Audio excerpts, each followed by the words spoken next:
Welcome to Global Morning. The death toll from flooding. Most time our politicians just bring in policies too, for sure. Incidentally, we have several more stories. The legislature was carefully crafted to 22.2% inflation rates as of April this year. What does that say about where we are as a country? I think Nigeria has resorted to being resilient. Before you call a police station, before they even leave, they'll take permission from I don't think there's really anything on ground to improve. the struggle with ASU The strike. Minister of Education volunteered and said, give me 2 weeks. It was a lie. The president never gave me any deadline.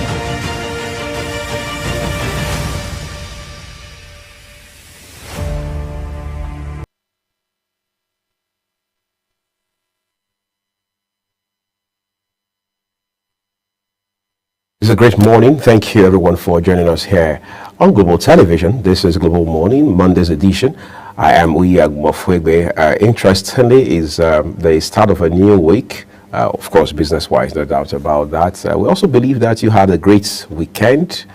Just trying to create a distinction between your working week and doing things away from work, that kind of thing. But we're back to the streets now, quote unquote, as they say. So work has started earnestly this morning, and we hope you make the most of your day. So for us over here at Global Television, is the time where we get to start, as it were, setting the agenda and helping to create perspectives about developments across multiple fronts for you. We understand that all else equal, for example, President Bola Tinubu will swear in 7 newly appointed ministers today. That's, of course, the formal inauguration. Should that happen, definitely Global Television will bring you up to speed about it. But beyond just the inauguration of these ministers, expectations are also very high, especially given where we have been the last, what is obviously more than a year. Well, these ministers are to replace those who had been relieved of their jobs last week. Therefore, it is natural that expectations continue to ramp up in terms of what Nigerians have yearned for or are craving right now, which essentially is better standard of living, better, improved quality of life, which has to trickle down to issues around affordability of basic essentials, everyday needs. All right, because until that is done, many persons will argue that the efforts being made by this government under the leadership of President Bola Tinubu are definitely not paying off. For example, in the course of the week that was, we heard people say things like, even these appointments that have been made or those who have been shown the way out is essentially inconsequential, because they say it doesn't have direct bearing on the quality of life of citizens. But we wait to see what happens going forward. We wait to see how these men and women who are now being appointed will make a difference in the area of their respective mandates and portfolios. But overall, the point is that Nigerians from day one have had their expectations set very high on account of President Bola Tinubu's renewed hope agenda. Well, we're not so very clear as to how many points you have in this agenda. The important thing ultimately is the fact that the president has made very lofty promises in this regard, saying that yes, things may be tough at the very start, but there's going to be in some manner light at the end of the tunnel. And somebody jokingly asked last week, how is it that it seems every time we think we're getting closer to the end of this tunnel, it just becomes further down the road? But the president has given assurances, he has given reassurances as to how that all of this will end in no distant time. In the course of the show this morning, as always, we'll also bring you big headlines from across our national dailies, just so we can keep you abreast of the news and keep you informed. All right, we'll do that across national dailies in a moment. We have the AM news at top of the hour for you as well, and then we have our conversations this morning. 2 of them actually in front of us. The tax reform bills are still in front of the National Assembly, even though the National Economic Council last week had, well, said those bills should be withdrawn. But now the president holds a different position. As a matter of fact, an opposite position in this regard. We look at all of those, what the dynamics are, the politics around it, the socio-economic implications as well. And then we'll also take a look at the accusation that the president now has to deal with, which borders on lopsidedness in his appointments, particularly as it has to do with appointments of security chiefs in Nigeria. These are very sensitive but fundamental concerns that must be addressed on our end. Our bit is to ensure that we have the conversations around all of these issues. We're taking a quick break now. We'll bring you newspaper headlines shortly. Do stay with us.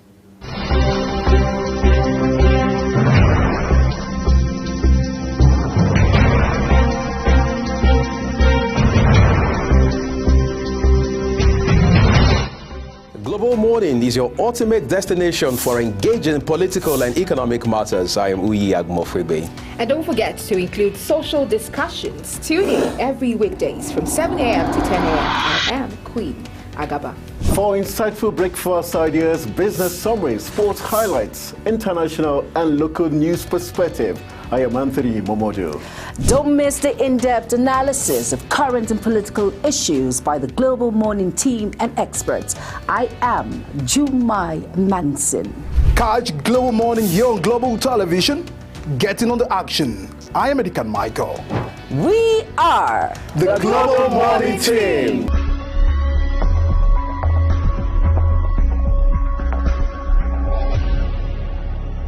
Time check. It's midday. Then it's Midday Discourse. Midday Discourse is a program that covers trending local and international news, current issues, and human-related topics.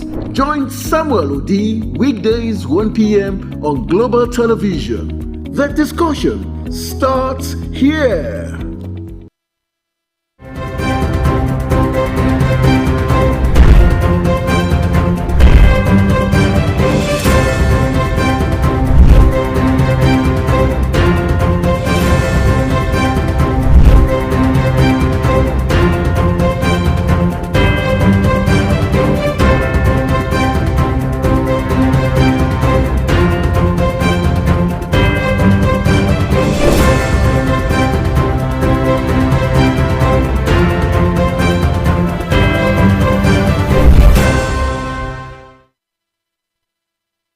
Business Point on Global Television. The business world can be dynamic and unpredictable, with headwinds and volatility sometimes becoming an obstacle for players in the business and economy landscape. Watch Business Point on Global Television as Samuel Odi walks you through the twists, turns and curves in bands, stocks and crucial market indices from a global standpoint. Watch Business Point weekdays on Global Television at 11 a.m. West African time. Business Point. This is business. This is Imo State, southeast of Nigeria. As the wind of transformation blows across the eastern heartland, Imolites bask in the excitement of landmark developmental strides cutting across health, education, infrastructure, economy, and job creation. Imo State in Focus brings you all the highlights of Governor Hope Uzodinma-led administration's impact on the lives of the good people of Imo State. Imo State in Focus, Sunday at 10:30 p.m. West African time on Global Television.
Global Morning is your ultimate destination for engaging political and economic matters. I am Uyi Agmofwebe. And don't forget to include social discussions. Tune in every weekdays from 7 a.m. to 10 a.m. I am Queen Agaba.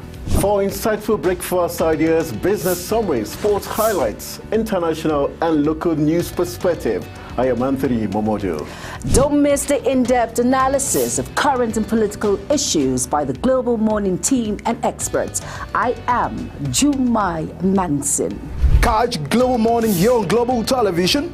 Getting on the action. I am Edikan Michael. We are the Global Morning team.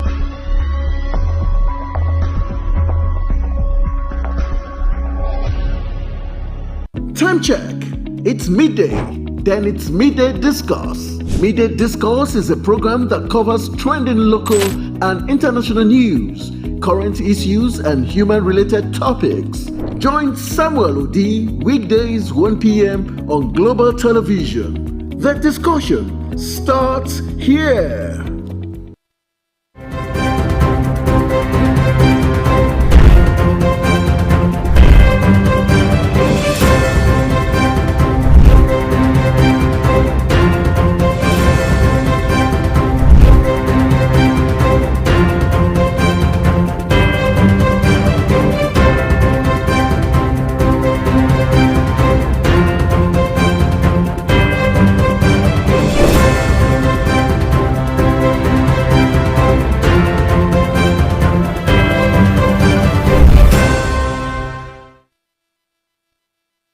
Business Point on Global Television. The business world can be dynamic and unpredictable, with headwinds and volatility sometimes becoming an obstacle for players in the business and economy landscape.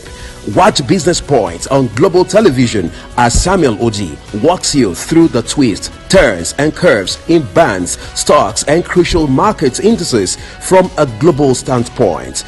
Watch Business Point weekdays on Global Television at 11 a.m. West African time. Business Point. This is business.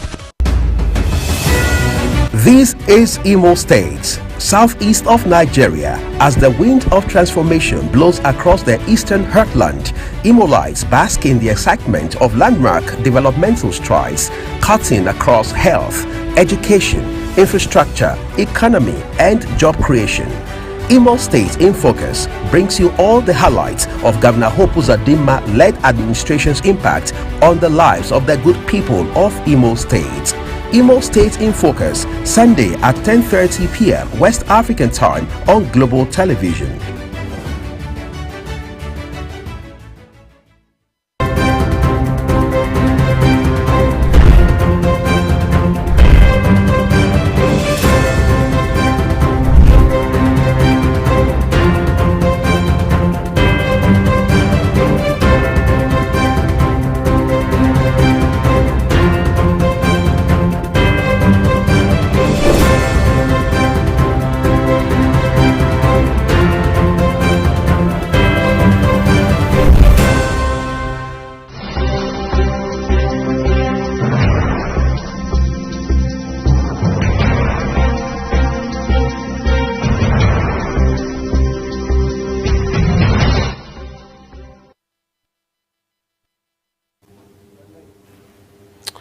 All right, just before we get to bring your papers, again, quickly, we need to just set the perspective straight in advance about our conversations this morning, particularly the one that has to do with issues around the tax reform bills that the President had already sent to the National Assembly. Now, recall that last week, the National Executive Council, where the chairman is the Vice President, Kashim Shettima, has said, having considered all the factors and all of the elements in these bills, and given where Nigeria is now, socially and economically, the ideal thing to do was to have those bills withdrawn and then maybe get to consult more widely with critical stakeholders, including, of course, Nigerians, and then rework, as it were, these bills.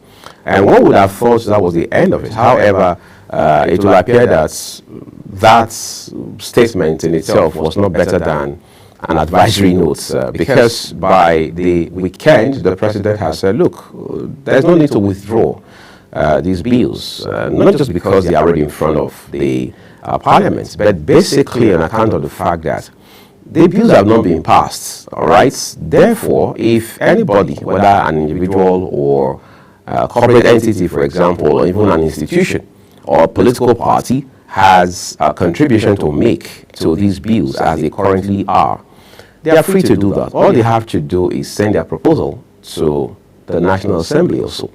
But then that in itself has become a bit controversial, particularly when you're looking at it from the standpoint of the fact that some 19 governors from the north have said they are not comfortable with certain elements in this bill. As a matter of fact, the governor of Nasarawa State, Governor Sule, has been very unequivocal. He said that much on live television when granted an interview, saying that the derivative elements in the bill will make it very, very critical for the North, all right, to accept it the way it currently is. Ironically, we're also seeing groups from the northern part of the country saying that they welcome this idea. As a matter of fact, they say it is commendable an initiative from the federal government under the leadership of President Bola Tinubu. So that, amongst other things, raises questions as to what happens to these bills going forward. How much of blessing, so to speak, do these bills present for Nigerians? Because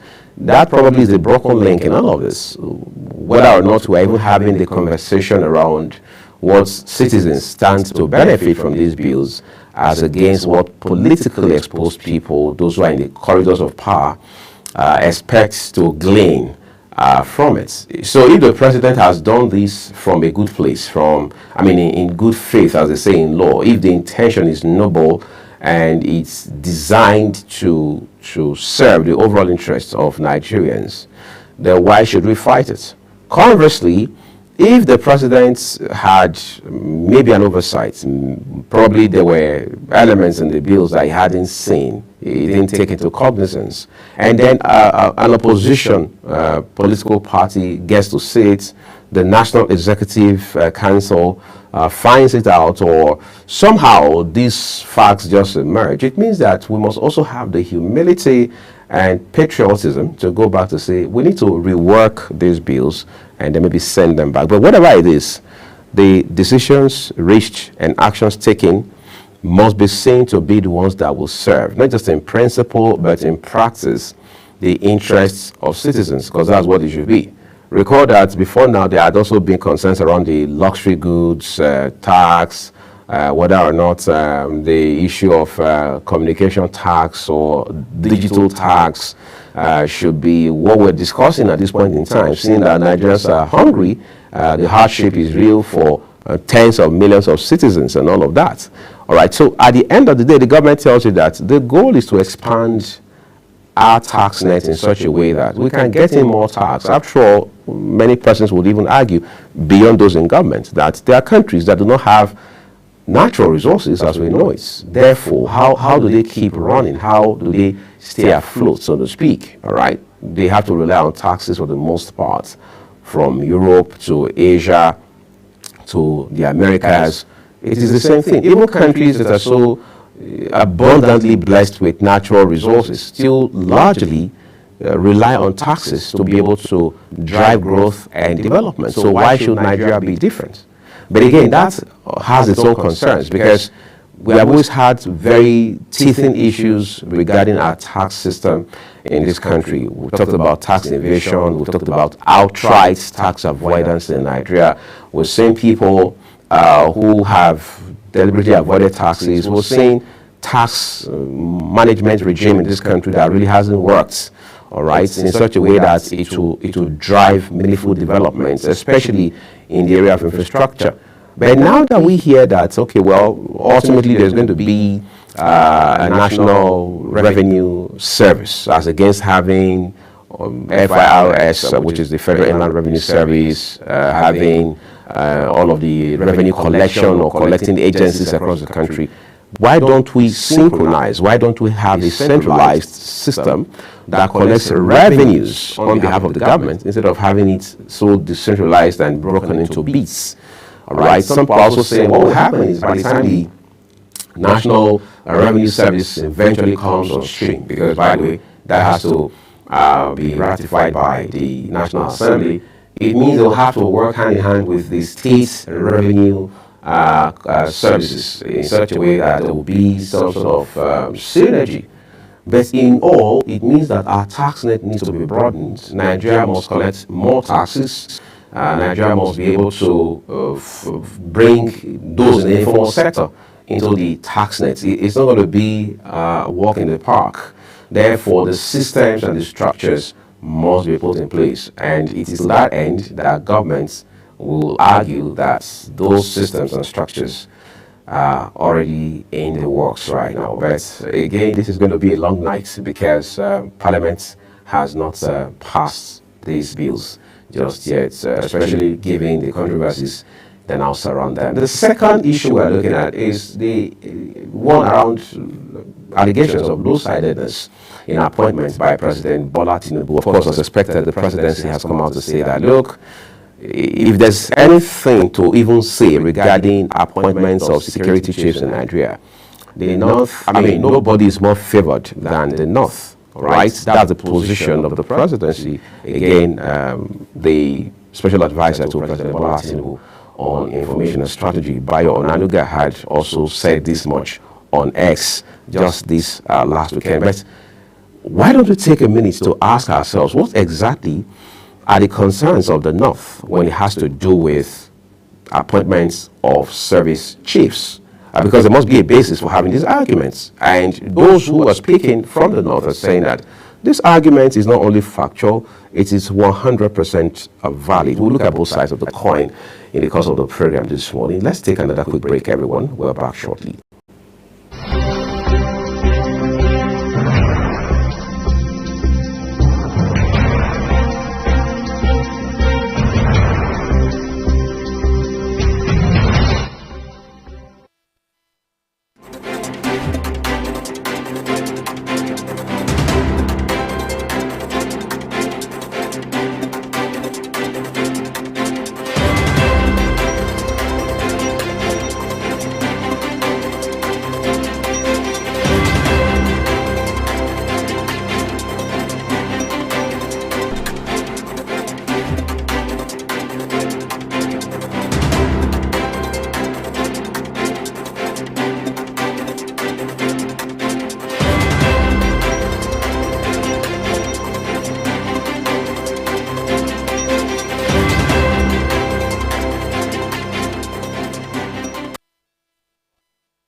All right, everyone. Time to turn to the papers. We'll begin with the Punch for you. Above the nameplates with the picture of President Bola Tinubu there, the Punch newspaper. FG projects 44 trillion naira revenue as reps oppose tax review. FG projects 44 trillion naira revenue as reps oppose tax review. Foreign marketers spend 833 billion naira on fuel imports. That's according to reports. Nigeria's forex markets unstable, says Fitch. You can read up their rating on page. Let's see what page that is now. page 60. Yes, on page 60 of the Punch newspaper, today's issue. All right, big story also, but before the big story, I just sent the nameplate. It says Ondo governorship poll. Debate, Ayedatiwa tackles Ajayi over 1.2 billion naira security votes. SDP, SDC, ADC candidates promise to tackle insecurity. And bad governors, Northern governors, ACF orders demand minors release. The writer says North must wake up. Bala Mohammed changes or charges region SANs differ on arraigned minors. And then here says aggrieved residents protest as king politicians visit Spain flood scenes.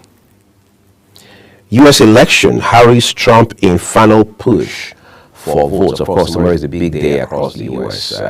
Election day proper. 5th of November looked like it was not going to come some months ago, but it's finally upon us. We'll continue to have those conversations around the U.S. election and how it is unfolding. Man jailed 6 months for attempting to seat daughters. UTME, quite a sad story. Man jailed 6 months for attempting to seat daughters. UTME. Was that desperation? All right, or what exactly was it? Okay, that's on the Punch newspaper for you this morning. And then let's see the last headline from the Punch. Bottom right of it. Government allocates 18 billion naira compensation for Lagos Calabar Highway. All right, then what else do we have? Above the nameplate of the New Telegraph this time, that's a different paper altogether, the New Telegraph. It says, textiles, Nigeria loses $30 billion to structural deficiency importation. And then immediately below the nameplate here, then we have something else with a picture of Atiku Abubakar, former vice president. Atiku, as president, we have adopted gradualist approach to subsidy removal. Of course, we can't say that enough. Ex-VP would have run cronyism regime. That's presidency responding now to Atiku. Lawyers decry growing trend of conflicting judgments, say menace eroding public confidence in judiciary. Nigeria facilitates first cargo shipment to Kenya. End bad governance protests. Trying minors shows government as authoritarian intolerant. ACF, that's the let's see, our consultative forum there speaking. Calls for their release compensation. 32 detained children malnourished, says Serap.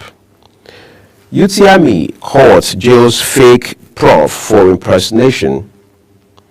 ICPC arrests provost lecturer for certificate forgery. Billionaire backs Subnets Sporting set to disrupt Africa's betting industry. Ondo Guba, Ayedatiwa, Ajayi differ on security votes, minimum wage. Labour Party loses Abia LG polls as ZLP sweeps 15 LGs. You find those details on pages 26 and 30 of the New Telegraph. APC win 13 LGs, councillorship seats in Nasarawa. Control of state resources, cause of rivers crisis, as Fubara there talking. Scots flee Suswam, Zams villages as gunmen massacre more farmers. And the writer tells us renewed court war claims 10 lives in Benin.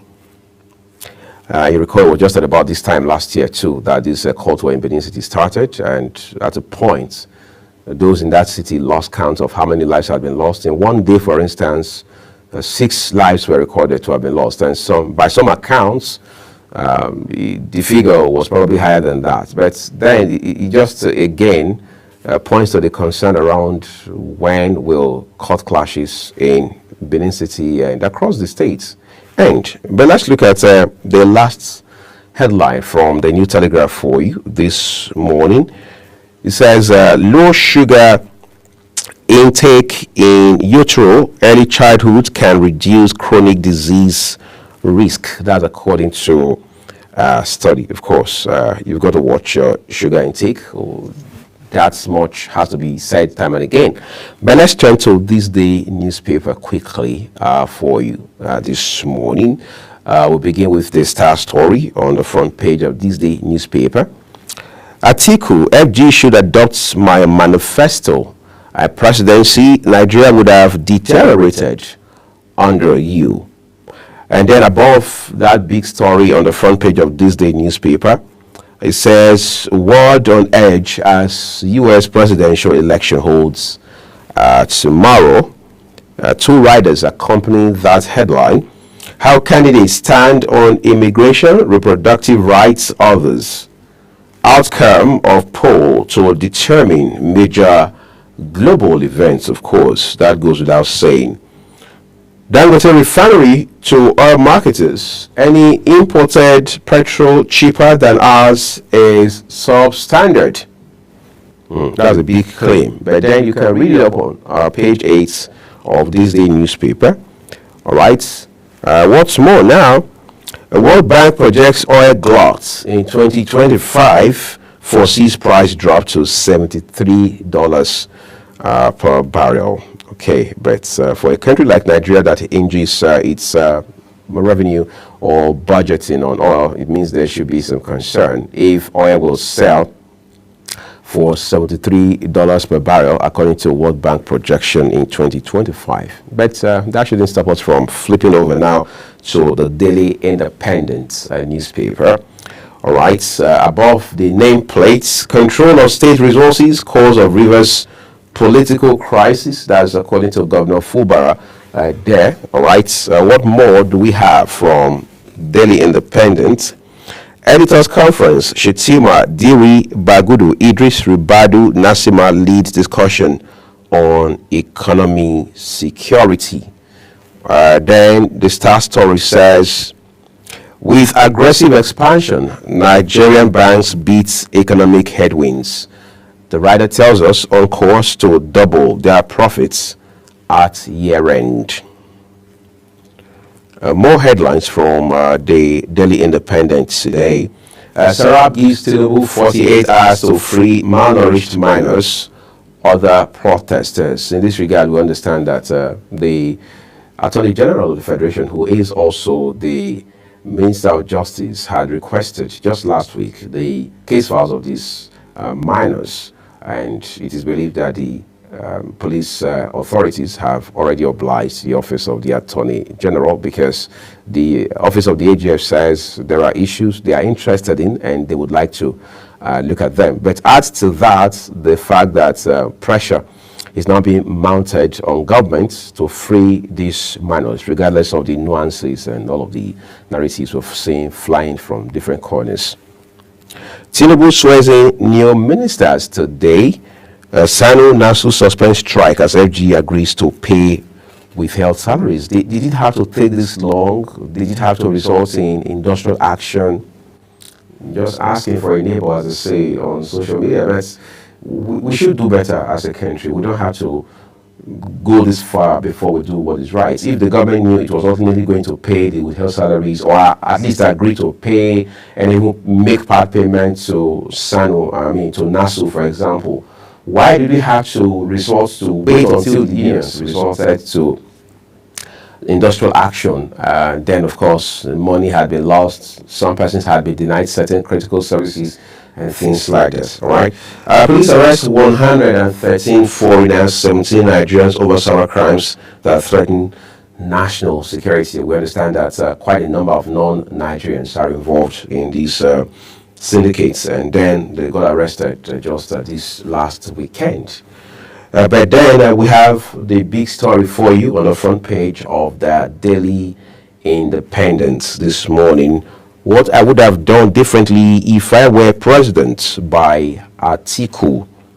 The writer says you would have been worse off as president. That's presidency now responding to the former vice president. Okay, but let's not take away the fact that going into the election, all of the candidates of these political parties in 2022, even into 2023, before the election, had said they would take off subsidy payments. However, the narrative now, the debate at this point is the approach that would have been adopted. All right, let's turn you over now to the Blueprint. Blueprint newspaper this morning. All right, let's begin with the one on the top left corner with a picture of Governor Bago of Niger State. It says, artisanal miners' activities encouraging banditry in Niger. That's according to the governor himself, Mr. Bago. All right.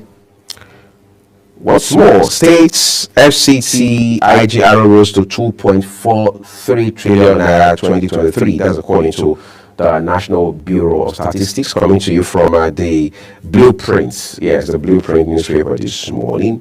Let's take a look at sports for a bit.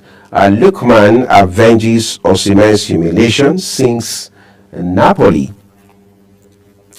Then the Star Story tells us 8 months after sack of REA management team, reps begin probe into $2 billion renewable energy investment from the Blueprint newspaper. The writers say, we are not out for witch hunt as public hearing begins Tuesday. NSIA, NDDC, ECA, Niger Delta Power Holding, others summoned. 2025 AFCON, Nigerians in Libya face mass deportation after CAF ruling.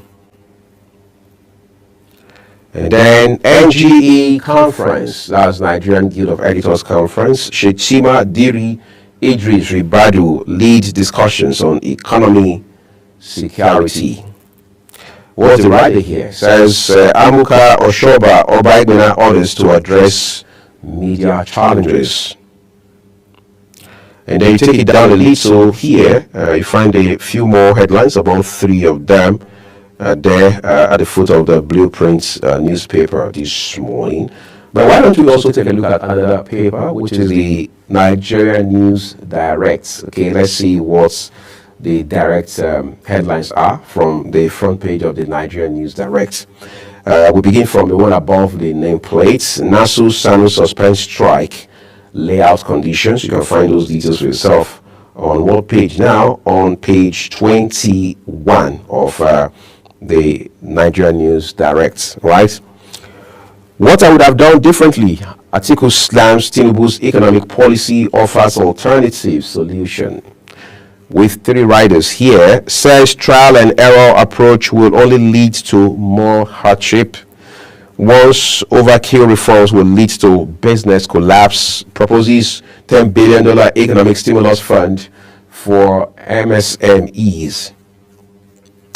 And then let's go a little deeper this morning. IGR ranking, NBS report proves Ogun can survive without federal allocation. That's Governor Abiodun of Ogun State there talking.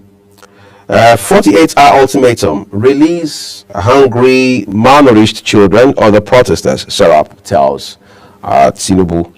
PMS price, those importing PMS at a lower price, dumping substandard products in Nigerian markets. That's an allegation by Dangote Refinery. Adelabu NITCOM CEO and the LEA chairman, others confirm participation at News Direct Awards. All right, those are your stories this morning, your headlines actually from the News Direct newspaper. Let's see what we can do with a different paper right now, but this time it has to be the Nigerian Tribune. Okay, we'll take a look at first of the headlines above the nameplates, top left with a picture of Governor of the Central Bank of Nigeria, Mr. Olayemi Kadoso. It reads, cost of goods may rise as bank system migration cripples cargo clearance at seaport. Hot trial of minors, release compensates detainees, ACF tells FG. Just one writer with that headline. Human Rights Commission condemns arraignment of minors. Reforms, what I would have done differently at Atiku. Writer says Nigerians rejected your ideas in 2023, as according to presidency. petrol cheaper than imported ones. Dangote says, let's see what it says in the writing now, quickly. Says ex-depot price is 990 naira per litre for trucks. All of those details await you on page 32 of the Nigerian Tribune this morning. Police arrest 113 Chinese Malaysians, 17 Nigerians for cybercrime hacking. How U.S. presidential election may be decided. Lagos Calabar Coastal Road compensation to affected property owners hits 18 billion naira. We understand that some of those stakeholders will be having their meeting. Okay, let's see what more we have here today. Says Nigeria's productivity crisis deepens as per capital income drops to $877. Nigeria's productivity crisis deepens as per capita income drops to $877.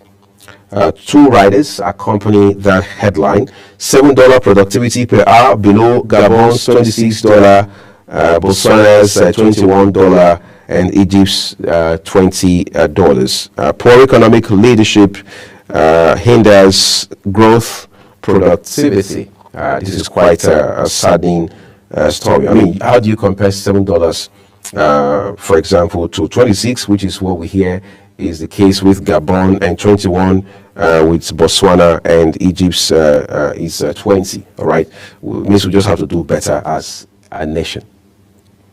Lastly, let's see what we have here. Okay, I'm sure that will be the last of the headlines from the Nigerian Tribune today. But then we have a few more newspapers coming your way shortly, but that will be after this short break. Please do stay with us.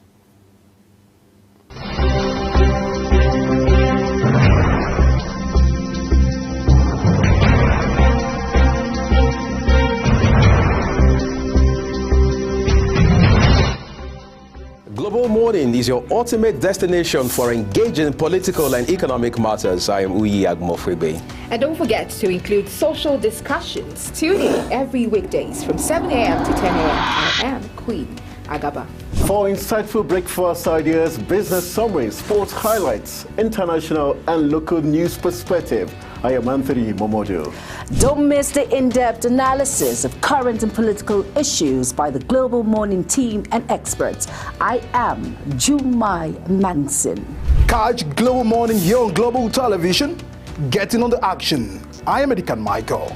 We are the Global Morning team.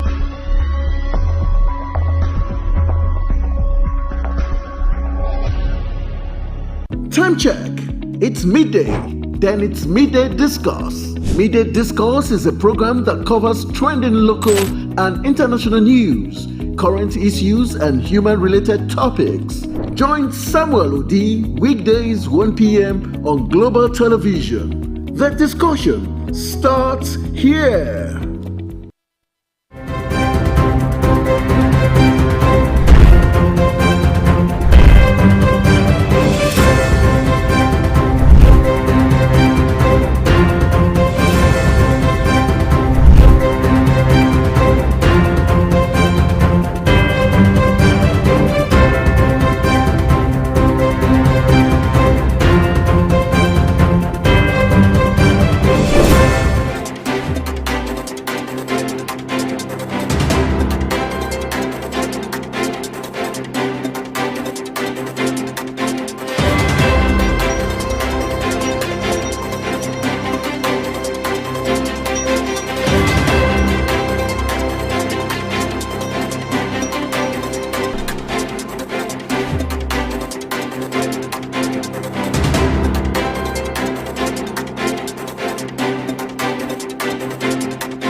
All right, now time to return to the papers. We'll start with the Guardian newspaper. All right, so big story says LG begins food imports, may extend zero duty initiative timeline.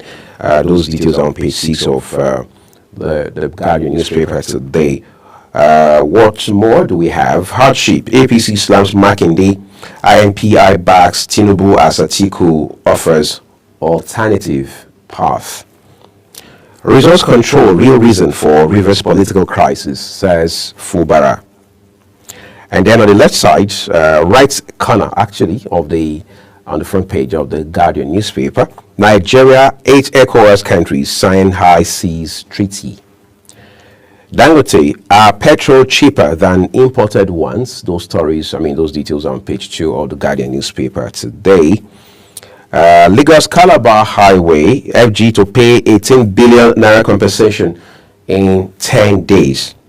CSO's Falana fought treason charges, urge release of minors orders. And that will be the much that we have for you from the Guardian newspaper this morning. But we have the leadership too. That will be our last port of call this morning for the papers. All right, above the nameplates, the headline here has a picture of President Bola Tinubu, and it reads, Tinubu swears in seven ministers designate today. Tinubu swears in 7 ministers designate today. Falana wants charges against minors dropped. Of course, that call is becoming even louder by the minute.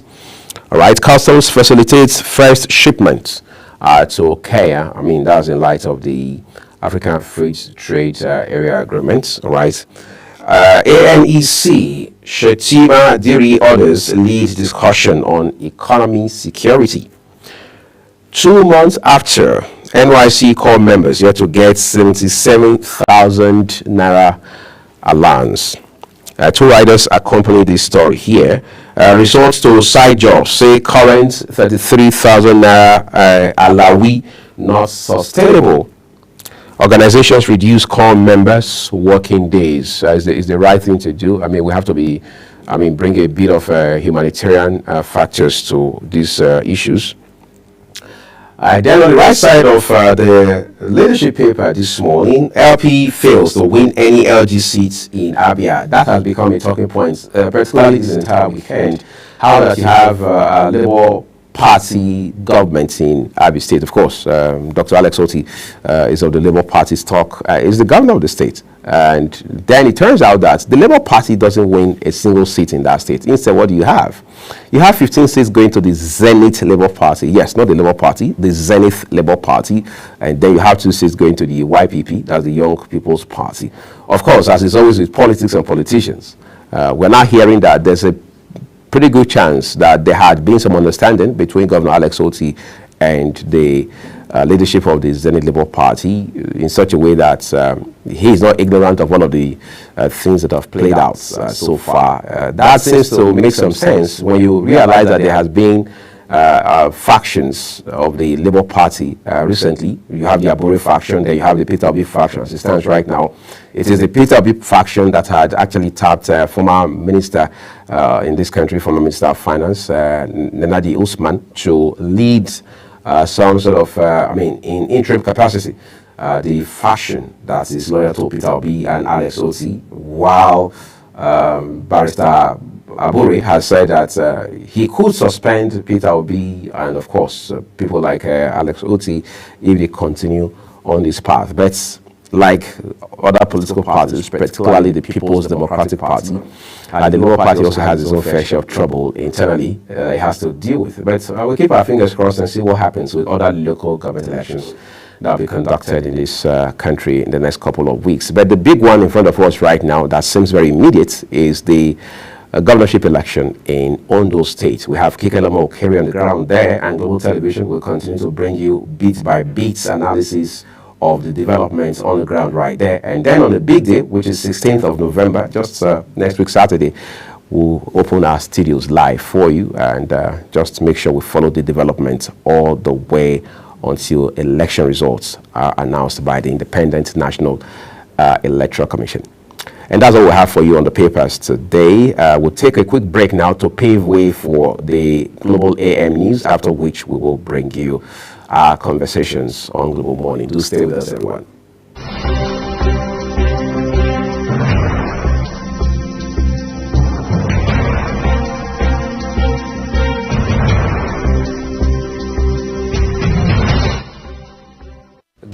Morning is your ultimate destination for engaging political and economic matters. I am Uyi Agmofwebe.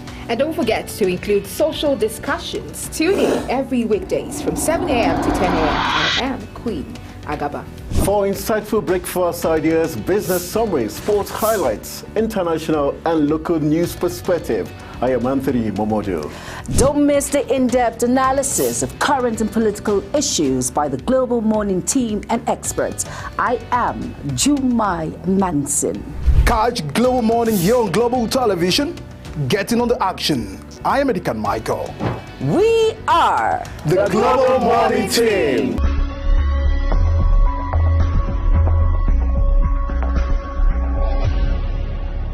Time check. It's midday. Then it's Midday Discourse. Midday Discourse is a program that covers trending local and international news, current issues, and human-related topics. Join Samuel Odi weekdays 1 p.m. on Global Television. The discussion starts here.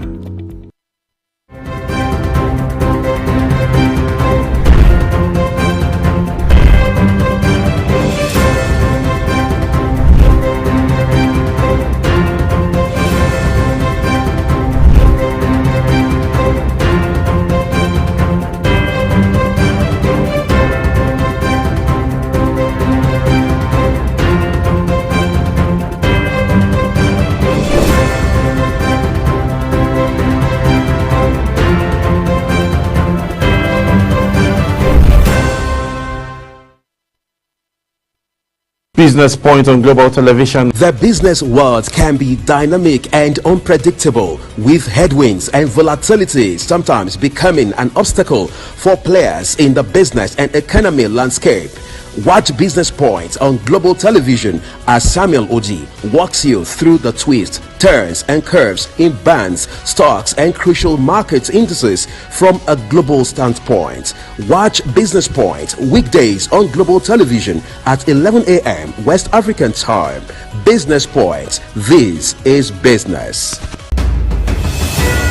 This is Imo State, southeast of Nigeria. As the wind of transformation blows across the eastern heartland, Imolites bask in the excitement of landmark developmental strides cutting across health, education, infrastructure, economy, and job creation.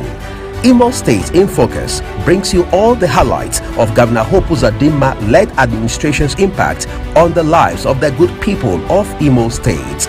Imo State in Focus, Sunday at 10:30 p.m. West African time on Global Television.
On Global TV AM Express, Presidency says Tinubu to swear in 7 new ministers today. In business, federal government charges petroleum engineers unsustainable solution to critical challenges facing oil sector. On the foreign scene, lightning kills 14 at Uganda refugee camp. And in sports, insurance battles sunshine, Warriors target Heartlands Cup in Nigerian Premier Football League wrap. Hello and welcome to all our viewers in Nigeria and around the world to AM News on Global Television, coming to you live from the nation's capital, Abuja. I am Amina Jibril.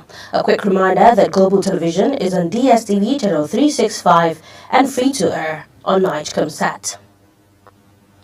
President Bola Tinubu is set to swear in 7 new ministers today, marking a significant development in his administration's restructuring efforts. Special Advisor to the President on Information and Strategy, Bayo Onanuga, disclosed this on his verified X handle. The new ministers, who were cleared by the Senate last week, will assume critical roles in various sectors under the President Tinubu-led administration after their inauguration. The newly appointed ministers include Dr. Nentawe Yilwata as Minister of Humanitarian Affairs and Poverty Reduction, Muhammadu Megari Dingidi as Minister of Labor and Employment, and Bianca Odinaka Odumegu Ojukwu as Minister of State for Foreign Affairs. Other appointees are Dr. Jumoke Oduwole as Minister of Industry, Trade and Investment, Idi Mukhtar Maiha as Minister of Livestock Development, Yusuf Abdullahi Atta as Minister of State for Housing and Urban Development, and Dr. Suwaiba Saeed Ahmed as Minister of State for Education. President Bola Tinubu has urged Nigerian universities to live up to expectations as vanguard of research, teaching and community service to make human life better and fast-track national development. Tinubu made the call at the 9th convocation ceremony of the Federal University Dusimma, Katsina State, where he was represented by the Vice-Chancellor, Federal University Dutse, Jigawa State, Professor Abdul Karim Sabo Muhammad. The president said education is a cornerstone of national development and must be responsive and transformative.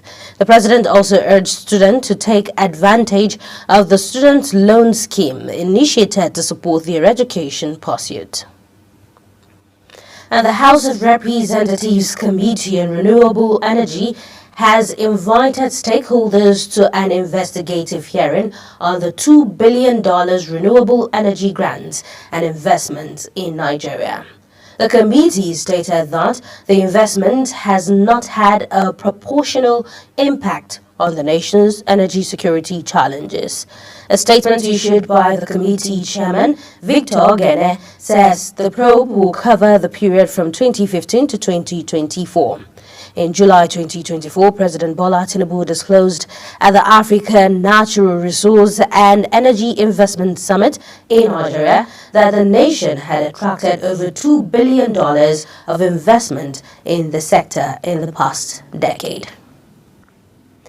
The Attorney General of the Federation and Minister of Justice, Lateef Fagbemi, Senior Advocate of Nigeria, has commenced moves to drop the charges brought against the 32 minors arraigned before Justice Obiora Egwatu of the Federal High Court in Abuja.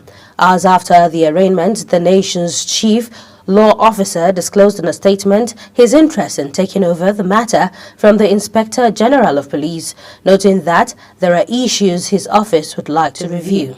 It is believed that the Inspector General of Police had already submitted the case file to the Minister of Justice as requested, and actions are ongoing to swiftly drop the charges against the defendants.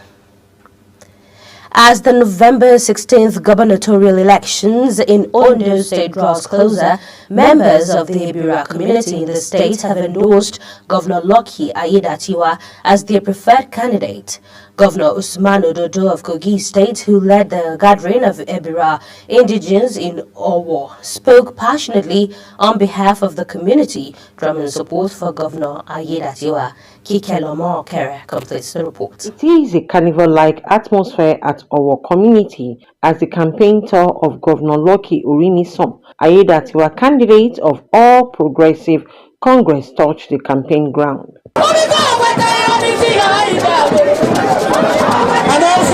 Kogi State Governor Usman Ododo says the entire Ibira community across Ondo State have resolved to support and vote for All Progressive Congress in the coming election in the state. We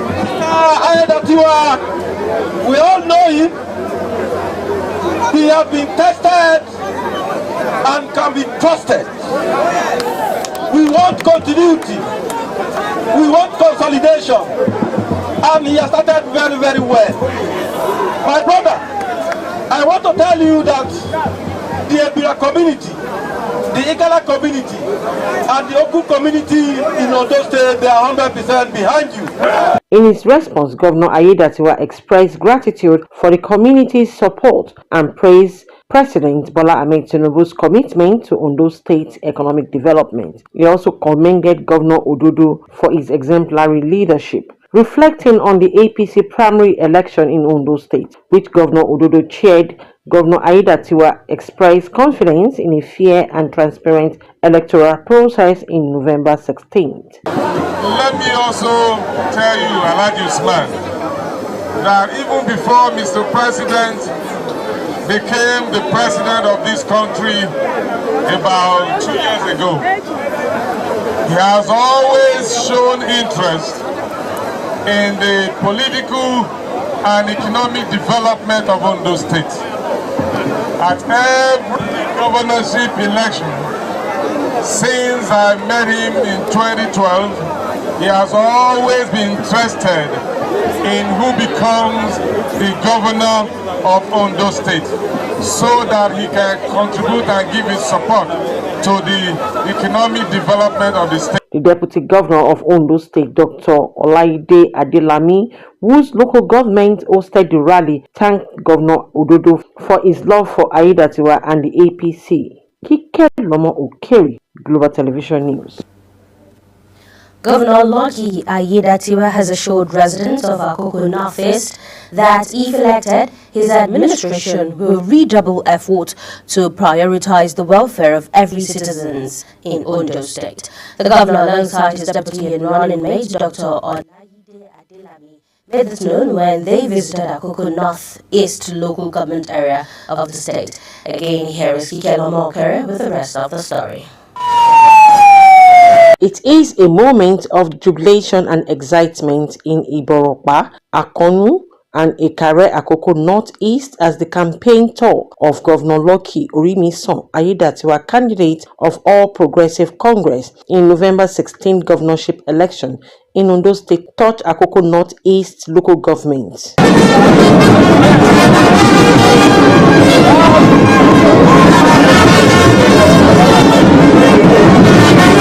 At Ikare Akoko, headquarters of the local government, Governor Ayedatiwa received royal blessings from Olukare of Ikare, Oba Kadri Momo, and the Owa Ale of Ikare, Oba Adeleke Adedoyin. His Royal Highness Olukare of Ikare, Oba Kadri Momo, appeals to the governor to help in curbing the menace of kidnapping and insecurity in the region.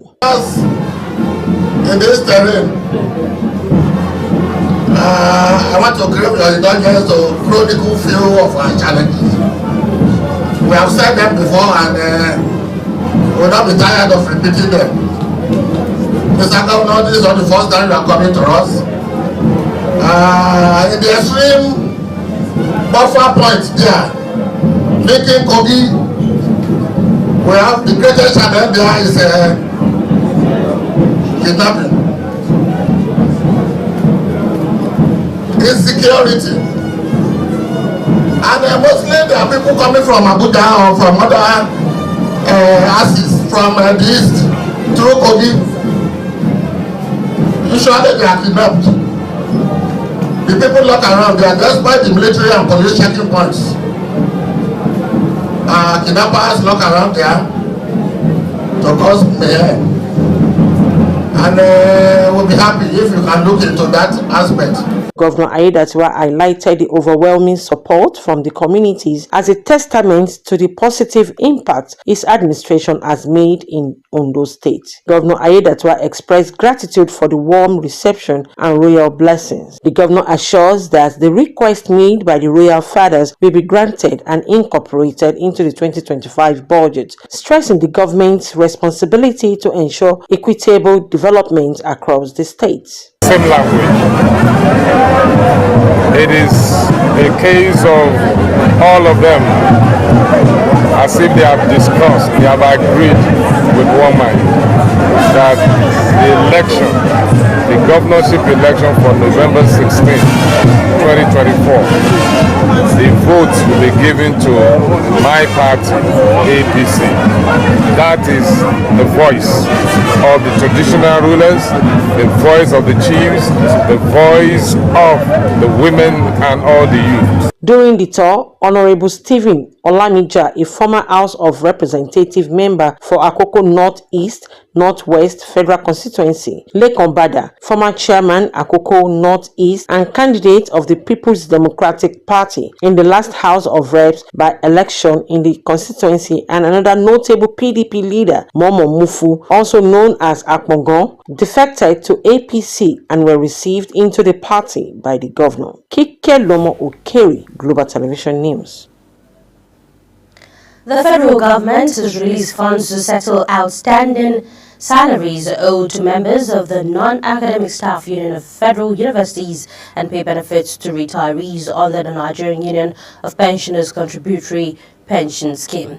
This was contained in a statement by the Director, Press and Public Relations, the Office of the Accountant General of the Federation, Bawa Mokwa.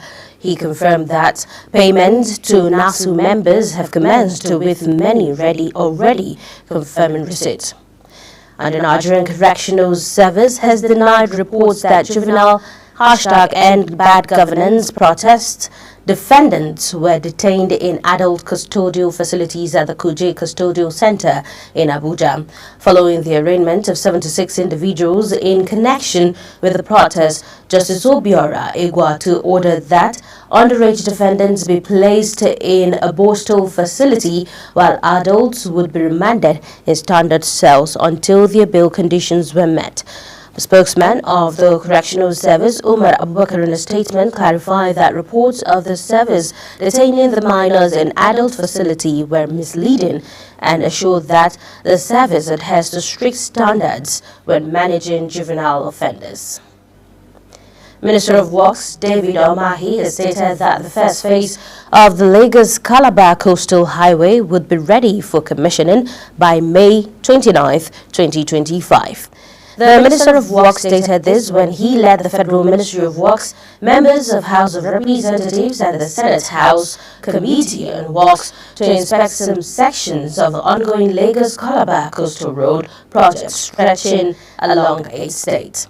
Omahi noted that the President had paid full compensation to affected property owners along the federal right-of-way before the demolition of property took place, reiterated the commitment of the administration of President Bola Tinubu to ensuring the massive rehabilitation and completion of abandoned road projects across the 36 states of the Federation.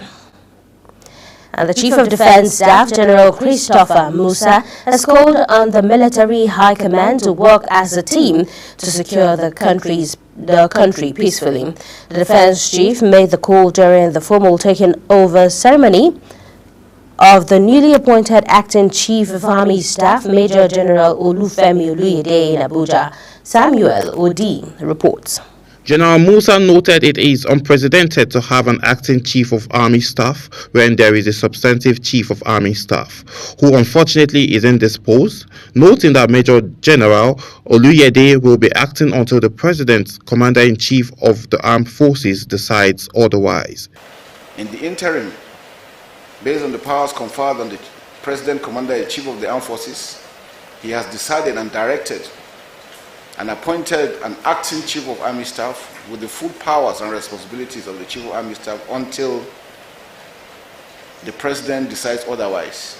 He congratulated the acting chief of army staff on his appointment and implored him not to rest on his laurel in ensuring that he justifies the confidence reposed in him by the president. You are to note that your selection was based on your vast knowledge of military leadership at all levels, character and competence. You are a member of a larger team of professional soldiers who are saddled with the responsibility of defending the territorial integrity of the Federal Republic of Nigeria by land, sea and air as captured in our Constitution. In his remark after completion of the signing in of the taking over notes, General Olukayode promised to hold forth as acting army chief until the return of Lieutenant General Abiodun Lagbaja, who is the substantive chief of army staff. The acting chief of army staff solicited prayers for Lieutenant General Lagbaja's speedy recovery and safe return to complete the excellent job he started. Appointment as acting chief of army staff is simply to hold sway while Lieutenant General T.A. Lagbaja, Medical Chief of Army Staff, is a way to enable him to take sufficient time to get necessary medical attention and recuperate. And that I intend to do with the whole of my heart and loyalty to the Constitution. Until his appointment, acting chief of army staff Olufemi Oluyede served as the 56th commander of the elite infantry corps of the Nigerian army based in Jaji, Kaduna State. The 56-year-old Oluyede and Lagbaja were classmates and members of the 39th regular corps. He was commissioned a second lieutenant in 1992. Effective from 1987, he rose to Major General in September 2020. Samuel Lodi reporting for Global Television News. And the Minister of Power, Adebayo Adelabu, has advised state governments to find an alternative to power generation in the country. The minister gave the advice during a one-day walking visit to Kano State against the background of the recent blackout in some northern states. Global Television correspondent Idris Jibrin has details. Arriving the VIP wing of the Malam Aminu Kano International Airport is the Minister of Power, Adebayo Adelabu, alongside other top government delegation from the Federal Capital Territory. The visit is to inform the people of Kano State and northern Nigerians in general the cause of the blackout in the region. The issue of electricity supply is not one that one entity can handle alone. It must be a collaborative effort. The minister reiterated the determination of the federal government to restore power to the affected states, adding that it has no intention of marginalizing any section of the country over electricity distribution. Alternative power source, which I also mentioned when I was delivering my speech, that is the way to go. Sincerely, that is the permanent solution to having negative impact of grid disturbances. Just like we had the vandalization of transmission lines, it affected the entire northern states. Especially the one that we are here, 1 megawatt Bagaja, is just to provide energy security, for the citizen in the state. And the Honorable Minister is also talking about bringing investors that will construct a plant that will give around 100 megawatt. Receiving the minister at the Kano State Government House, Governor Abba Kabir, represented by his Chief of Staff, Shehu Wadasa Agagi, told the minister that the state government is working very hard to establish independent power project which has already reached 70% completion stage. The blackout causes significant loss in billions of naira to the industries in the state, also affected the areas of revenue generation, health sector, healthcare sector, and day-to-day activities of the populace. Kano State and several other northern states have been without electricity for almost 10 days, though only yesterday light was restored to some states in the north, a situation attributed to the activities of bandits around the 300 kV line along Kaduna-Shiroro power distribution axis. From Kano, Idris Jibrin reporting for Global Television News. And Chairman of the Independent National Electoral Commission, INEC, Professor Mahmoud Yakubu, has said that the Commission will undertake a final readiness assessment of its preparations for the November 16th Ondo State governorship election next week. Yakubu disclosed this at the fourth quarterly consultative meeting with media organizations at the Commission's headquarters in Abuja, noting that as part of the assessment, the Commission would meet with its officials, engage with stakeholders, and interact with the security agencies and transport providers. He also said there would be further improvement, especially in the areas of logistics, for the movement of personnel and materials for both land and riverine locations, for prompt commencement of polls, as well as management of the processes on election day from voting to declaration of results at the Ondo polls. You're watching AM News on Global Television, coming to you live from the nation's capital, Abuja. When AM News returns, lightning kills at least 14 at Uganda refugee camp. Details of this as well as sports stories coming right after the break. Please stay with us.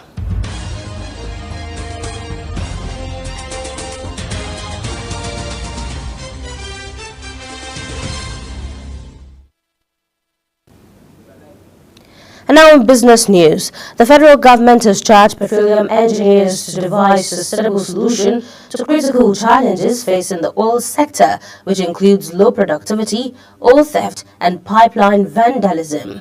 The Minister of State for Petroleum Resources, Heniken Lukobiri, speaking at the annual conference of the Nigerian Institution of Petroleum Engineers in Abuja, emphasized the need for innovative, homegrown strategies to enhance the industry's performance, urging collaboration among industry players to ensure a sustainable future for Nigeria's oil and gas sector.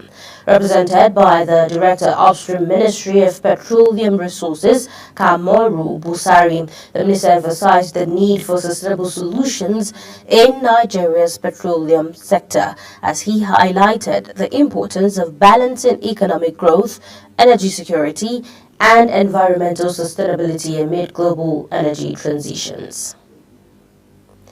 And now moving on to the foreign scene, police says lightning strike at a refugee camp in Uganda had killed 14 people. They say the victims were attending a church service when the lightning struck, injuring another 34 people. An official told local radio that all those who died were children.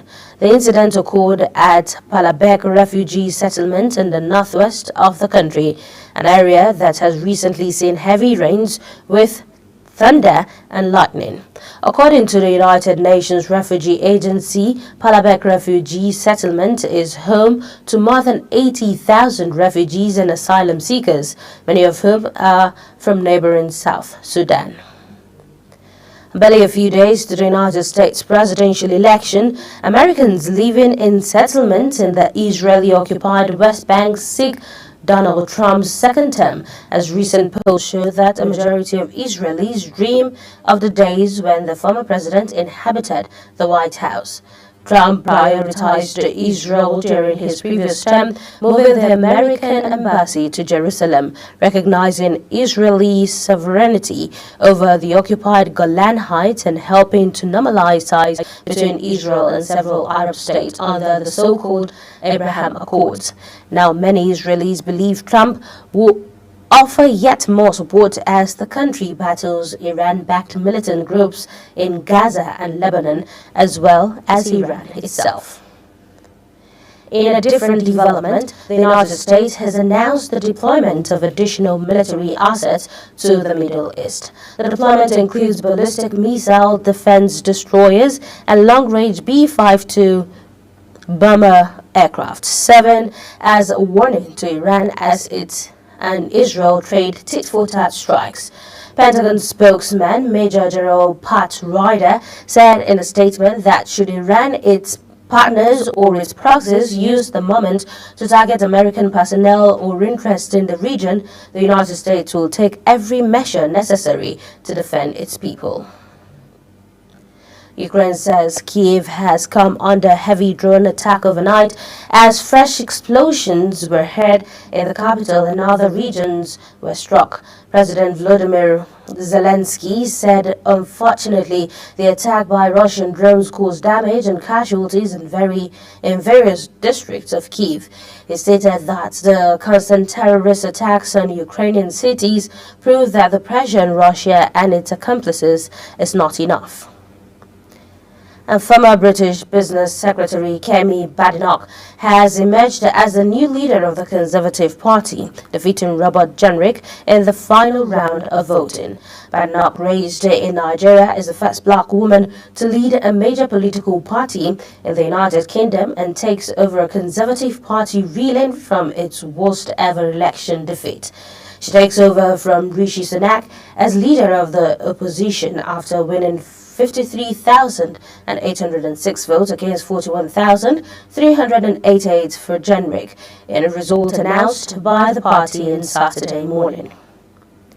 And now to the world of sports, smarting from a 1-0 home defeat to Abia Warriors on match day 9, Bendel Insurance will be seeking redemption during Sunday's NPFL match day 10 clash with Sunshine starting at 4 p.m. at Otumba Dipo Dina Stadium in Ijebu-Ode, Ogun State. To this end, the Benin Arsenal crave the patience, loyalty and support of their fans as they embark on the daunting tasks. Sunday Mego's 40th minute strike secured maximum points for Abia Warriors, causing Insurance their fourth defeat in 9 matches, which saw them slump to 15th in the standings. And now to NDM News, here's another look at some of the stories that made headlines. You heard that presidency has announced that President Tinubu will swear in 7 new ministers today, Monday. And in business news, you heard the federal government has charged petroleum engineers on sustainable solutions to critical challenges facing the oil sector. From the foreign scene, lightning has killed 14 at Uganda refugee camp. And finally, in sports, we told you that Bendel Insurance Football Club battles Sunshine as Warriors target Heartlands Cup in Nigerian Premier Football League wrap. That's it on AM News. A quick reminder that Global Television is on DSTV channel 365, on Star Times channel 276, and free to air on Nigecomsat. Kindly follow us across all social media platforms now showing on your screen using at Global TV NG. I am Amina Jibril. Thank you for watching.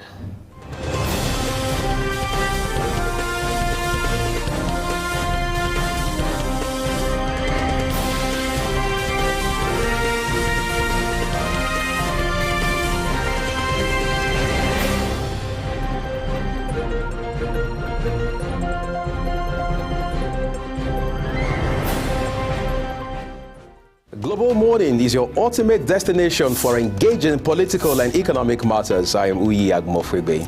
And don't forget to include social discussions. Tune in every weekdays from 7 a.m. to 10 a.m. I am Queen Agaba. For insightful breakfast ideas, business summaries, sports highlights, international and local news perspective, I am Anthony Momodu. Don't miss the in-depth analysis of current and political issues by the Global Morning team and experts.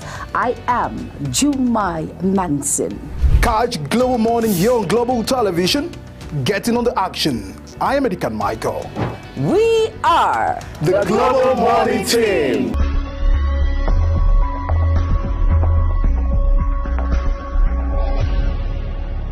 Time check. It's midday. Then it's Midday Discourse. Midday Discourse is a program that covers trending local and international news, current issues, and human-related topics.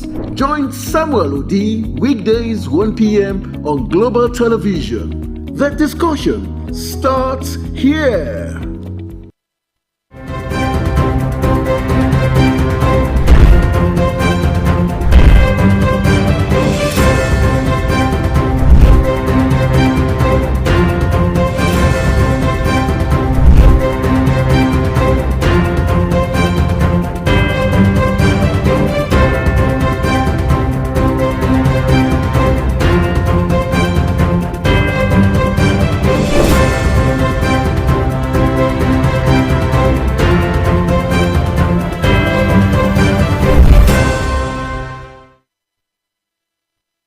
Business Point on Global Television. The business world can be dynamic and unpredictable, with headwinds and volatility sometimes becoming an obstacle for players in the business and economy landscape.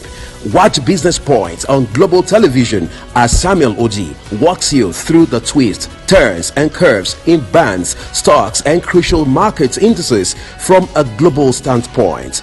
Watch Business Point weekdays on Global Television at 11 a.m. West African time. Business Point. This is business. This is Imo State, southeast of Nigeria. As the wind of transformation blows across the eastern heartland, Imolites bask in the excitement of landmark development.